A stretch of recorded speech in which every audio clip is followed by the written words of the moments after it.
Ozoda Nursaidovani ismini aralashtirishganligi noto'g'ri bo'ldi. 10 soat operatsiya bo'ldi. Klip suratga olinish jarayonida avtohalokatga uchragan Sabrina voqeasi xalqimiz orasida katta shov-shuvlarga, muhokamalarga sabab bo'lgan edi. Mazkur holat bo'yicha sud ishi boshlangani haqida biz dasturimizning avvalgi sonlarida xabar berganmiz. Tushunarsiz holatlar ko'p bo'ldi. Endi hammasini shu qonun himoyachilarimiz, qonun idoralariga ishonamiz. Endi birinchi navbatda Sabrina oyoqqa turib ketdi. Men shu uchun xursandman. Ancha vaqt shogirdim bo'lib, meni o'sha jamoamda faoliyat yuritgan yaxshi qiz. Men xohlaymanki, ikkita qizimiz ham ijodga qaytib, xalqimiz oldida bir sevimli bir yulduzlarga aylansin. Xalqimga ming bor rahmat aytaman.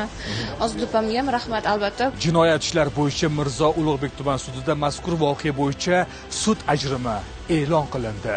Jinoyat ishlari bo'yicha Mirzo Ulug'bek tuman sudi tomonidan Jinoyat kodeksining 266-moddasi 1-qismi, ya'ni transport vositalari harakati yoki ulardan foydalanish xavfsizligi qoidalarini buzish bilan ayblangan jinoyat ishi taraflar yarashuv munosabati bilan Jinoyat kodeksining 66-1 moddasiga asosan harakatdan tugatildi. Jabrlanuvchilarga mazkur ish bo'yicha ish yuritishni qayta tiklash to'g'risida iltimosnoma berish huquqi yo'qolganligi sud majlisida tushuntirildi.